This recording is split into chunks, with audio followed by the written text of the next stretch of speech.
Welcome to red TV. నేను మీ తేజ. ప్రస్తుతం మనతో పాటు సీనియర్ జర్నలిస్ట్ కిరణ్ గారు ఉన్నారు. నమస్తే సార్. నమస్తే తేజ. సో కూటమి గవర్నమెంట్ లో గొడవలు అయితే జరుగుతున్నాయి, మనందరికీ తెలిసిందే. గత 3 రోజుల నుంచి కూడా లోకేష్ గారికి డిప్యూటీ సీఎం పదవి ఎందుకు ఇవ్వకూడదు, ఆయనకి ఏం తక్కువ అని విధంగా చర్చలు అయితే బాగా జోరుగా సాగుతున్నాయి. దీనికి సంబంధించి ఒక పక్క టీడీపీ నేతలు కానీ, ఒక పక్క జనసేన నేతలు కానీ వాళ్ళ అభిప్రాయాలు అయితే తెలియపరిచారు. మరొక పక్క ఏంటంటే అక్కడ ప్రధాన ప్రతిపక్షం కాకపోయినా ఒక పార్టీ కొన్ని మాటలైతే అన్నది. ఇదంతా కూడా వాళ్ళు కావాలనే చేస్తున్నారు, తెలిసే చేస్తున్నారు. ఇదంతా పొలిటికల్ డ్రామా. ప్రజలకి ఇచ్చిన హామీలు, ప్రజలకి ఏదైతే చెప్పిన పథకాలు, వాటన్నిటి నుంచి కూడా డైవర్ట్ చేయడానికి ఇలా పొలిటికల్ స్టంట్లు వేస్తున్నారని ఒక మాటలైతే కొన్ని వస్తున్నాయి. సో దానికి సంబంధించి మీరేం చెప్తారు? అంటే వాళ్ళకి ఫైనల్ గా అర్థమైంది, అయితే ఎర్ర పుష్పాలు అయ్యాము, వాళ్ళు ఒకటే, మనమే చివరికి ఎర్ర పుష్పాలు అయ్యాం అని చివరికి వాళ్ళకి అర్థమైనట్టుంది. అందుకే బాధా తప్త హృదయంతో ఈ మాటలు అంటున్నారు. సో ఇక్కడ మనం ఆలోచించాల్సింది ఏంటంటే, మరి వాళ్ళు మాటలు అనుకుంటున్నప్పుడు మధ్యలో మీరెందుకు అగ్గికి ఆజ్యం పోసినట్టుగా మీరెందుకు ఇన్వాల్వ్ అయ్యారు? అనేక మంది అంబటి రాంబాబు అని ఇంకొకళ్ళని పవన్ కళ్యాణ్ పట్ల అవ్యాజమైన ప్రేమను ప్రదర్శిస్తూ పవన్ కళ్యాణ్ తోపు తురుము అని చెప్పి ఇప్పుడు గుర్తొచ్చిందా మీకు తోపు తురుము అని పవన్ కళ్యాణ్ గారు? ఇంతకుముందు వరకు ఏం చేశారు? అసెంబ్లీ గేటు కూడా తాకనివ్వమని ఒక ఆవిడ, ఇంట్రుగా కూడా వేయగలేమని ఒక ఆయన. ఈ పిచ్చి ప్రేలాపనలు పేలినప్పుడు మీరు గుర్తురాలేదా పవన్ కళ్యాణ్ గొప్పతనం? ఇవ్వాలంటున్నారు, అయ్యా పవన్ కళ్యాణ్ చాలా గొప్పోడు అన్నయ్య, చిరంజీవి అన్నయ్య పవన్ కళ్యాణ్ చాలా గొప్పోడు అని చెప్తున్నాడు ఇవాళ అంబటి రాంబాబు. తర్వాత రోజా సంగతి ఏంటి?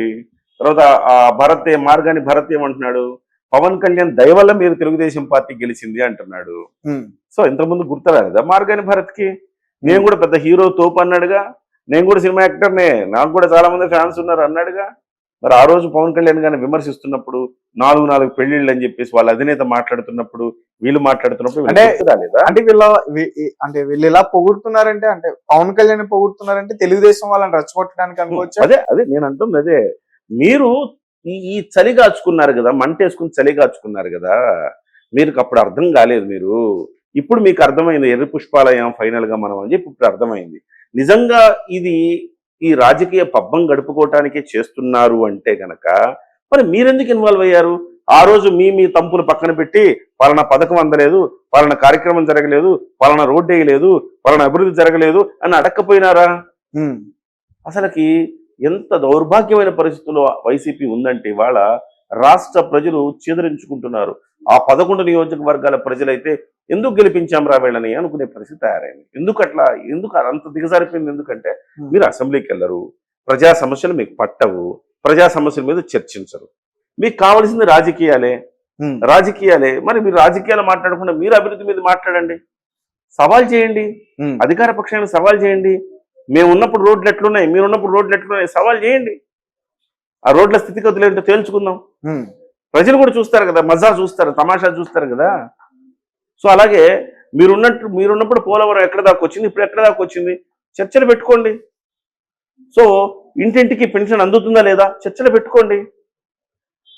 చాలా పెన్షన్లు తీసేశారంటారు జగన్మోహన్ రెడ్డి గారు. అదేమంటే అవును, పెన్షన్లు తీసేశారంటే అనర్హులందరికీ మీరు పెన్షన్లు, మీ కార్యకర్తలందరికీ మీరు పెన్షన్లు ఇచ్చుకుంటే పెన్షన్లు తీసేకి ఏం చేయాలి? అర్హత లేని వారికి కూడా వాళ్ళు పెన్షన్ ఇచ్చారా?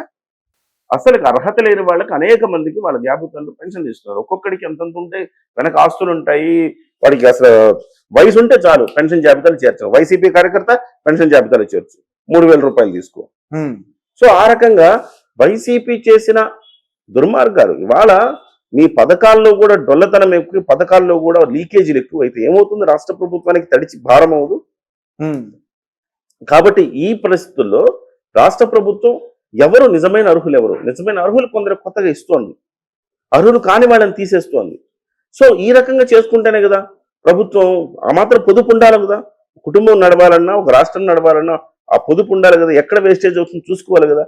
వేస్టేజ్ని అరికెట్టే ఒక ప్రయత్నంలో భాగంగా కొన్ని తీసేశారు. సో చర్చకు పెట్టండి. అలాగే 1వ తారీఖు పెన్షన్ అందుతుంది, జీతాలు మీ హయాంలో 1వ తారీఖు వచ్చినాయి, వీళ్ళ హయాంలో 1వ తారీఖు వచ్చినాయి, చర్చ పెట్టండి. ఇవన్నీ మానేసి మీరెందుకు చలిగాచుకున్నారు వెళ్ళి?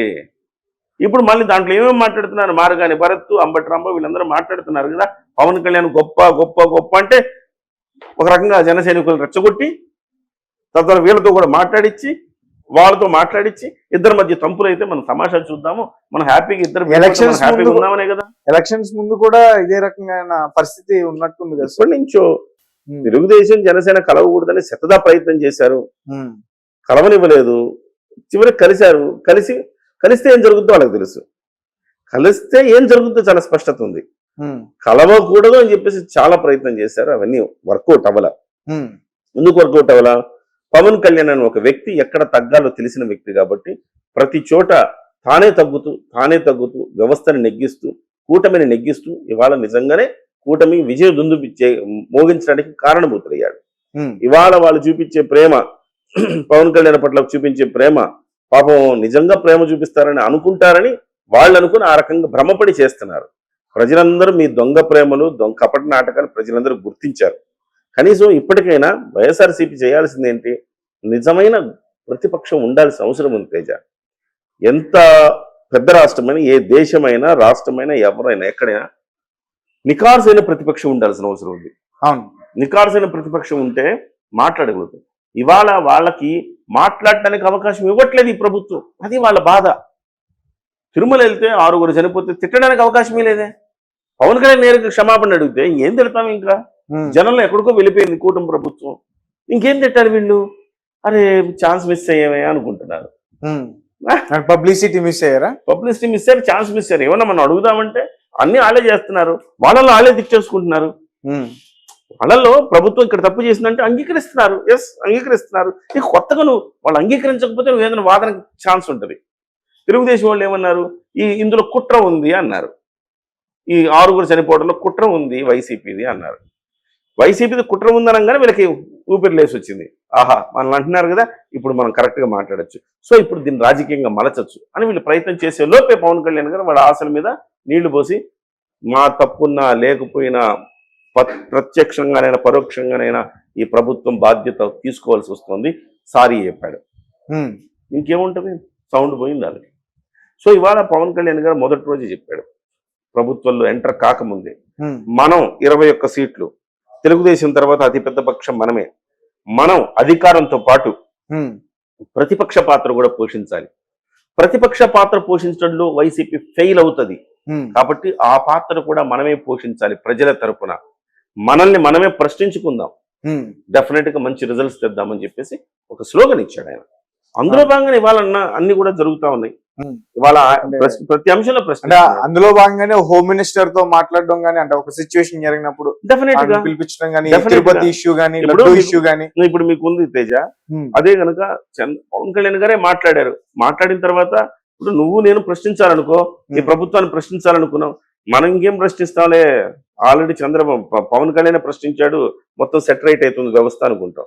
ప్రతిపక్షం మాట్లాడింది అనుకో, మనం ఏమనుకుంటాం, చాలే వాళ్ళనే కరెక్ట్ చేసుకుంటున్నారు కదా, మళ్ళీ నువ్వు వచ్చి రాజకీయం చేయకు అంటాం. సార్ వాళ్ళకి వాయిస్ పోయింది అక్కడ. తిరుపతి లడ్డు విషయంలో నో వాయిస్, తొక్కిసలాట విషయంలో నో వాయిస్. అన్ని ప్రధాన ప్రతిపక్షం పాత్ర కూడా పవన్ కళ్యాణే పోషిస్తున్నప్పుడు కొత్తగా వాళ్ళ పాత్ర, వాళ్ళ వాయిస్ వినిపించడానికి అవకాశం లేకుండా పోతుందన్న ఒక దుగ్ధతోటి వాళ్ళు ఈ మాటలన్నీ మాట్లాడుతున్నారు. ఇవన్నీ ఒక ఎత్తు అయితే వైసీపీ వాళ్ళకి అంటే ఒక భయం కూడా ఉందనుకోవచ్చా? అంటే ఒకవేళ మనం కొంచెం ప్రతిపక్ష హోదా తనంగా మాట్లాడితే ఎక్కడ అరెస్ట్ చేస్తారు, ఎక్కడ జైల్లో పెడతారు, ఇట్లాంటి భయం ఉందనుకోవచ్చా వాళ్ళకి? అట్లా భయపడితే వాళ్ళు ఇంక రాజకీయాలుగా అనర్హులు కదా తేజ. ఇప్పుడు ప్రజల పక్షాన్ని నువ్వు మాట్లాడితే అరెస్ట్ చేస్తారంటే, ఇక మీ ప్రభుత్వంలో ఎంతమంది మాట్లాడారు, మీరు అరెస్టులు చేశారు, కానీ భయపడ్డారా కూటమి నాయకులు? భయపడలేదు. విశాఖపట్నం వెళ్తే ఎంత గందరగోళం సృష్టించావు మీరు. పవన్ కళ్యాణ్ గారిని కనీసం కారు నుంచి బయటకు వచ్చి అభివాదం కూడా చేయకుండా మ్యాన్ హ్యాండలింగ్ చేశారు కదా ఆ రోజు మీరు. పవన్ కళ్యాణ్ గారిని ఒక హోటల్లో పెట్టి బంధించారు కదా మీరు. మరి ఇంత జరిగింది అప్పుడు, కానీ మాట్లాడకుండా ఉన్నారా? మరి మాకేదో జరుగుతుంది, మేము మాట్లాడితే వాళ్ళ మీద మా మీద కేసులు పెడతారు ఇలా అనుకున్నారనుకో, వాడు రాజకీయ నాయకుడికి అన్ఫిట్ కదా, ఆ పార్టీ రాజకీయాలకు అన్ఫిట్ కదా. సో అది ఇప్పుడు ఆ రాజకీయ పార్టీ అన్ఫిట్ అని జనం ఆల్రెడీ డిసైడ్ అయ్యారు. రాబోయే రోజుల్లో ప్రతిపక్ష వాళ్ళకి కూడా ఈ పార్టీ అర్హత లేదని డిసైడ్ చేస్తారు.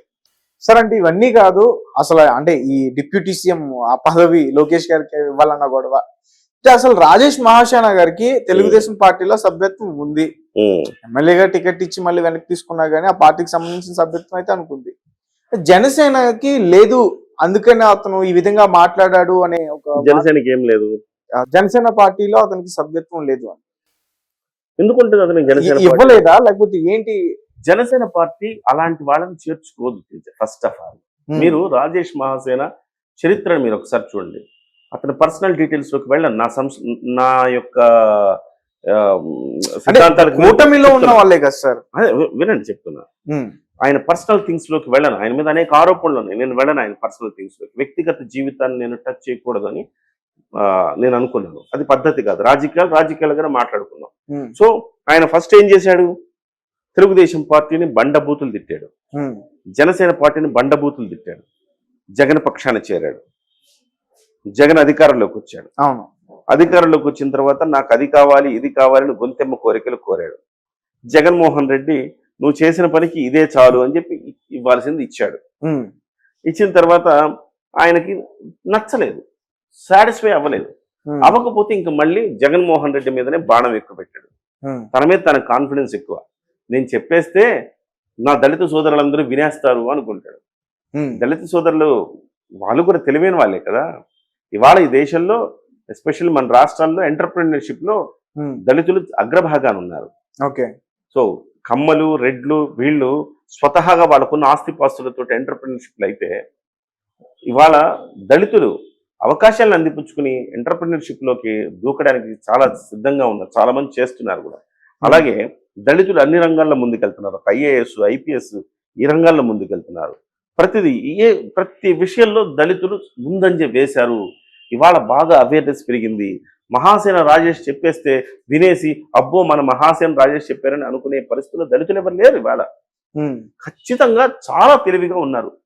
తమకేం కావాలో తాము చాలా స్పష్టంగా నిర్దేశించుకోగలుగుతున్నారు. ఆ క్రమంలో తానేమంటాడంటే 17% మంది దళిత సోదరులు ఉన్నారు, వీళ్ళందరూ కూడా నా వెనకున్నారు అని భావిస్తాను. వీళ్ళందరూ నా వెనకున్నారు, నేనేం చెప్తే చేస్తాను అనుకుంటాను. అందుకే మీరు కూటమి ప్రభుత్వం పోటీ చేస్తున్న క్రమంలో ఆయన ఏమన్నారు? నేను నా వెనక 15% ఓట్లు ఉన్నాయి, నేను చెప్తే 15% మంది వింటారు. పవన్ కళ్యాణ్కి ఆ స్థాయిలో కూడా ఓట్లు లేవు. లాస్ట్ టైం ఆయనకు వచ్చింది 6%. నేను చెప్తే 15% మంది ప్రభావితం అవుతారు. నేను కావాలో పవన్ కళ్యాణ్ కావాలో తేల్చుకున్న రీతిలో తెలుగుదేశానికి అల్టిమేటం జారీ చేశాడు ఆయన. సో అలాంటి వ్యక్తి తనను తాను చాలా గొప్పగా ఊహించుకుంటాడు. మనం టీవీ ముందు నిలబడి, కెమెరా ముందు నిలబడి 4 వీడియోలు చేసేస్తే అన్నా నువ్వు వీడియోలు బాగా చేస్తున్నావు అంటే నువ్వు గొప్ప నాయకుడు అయిపోతావా?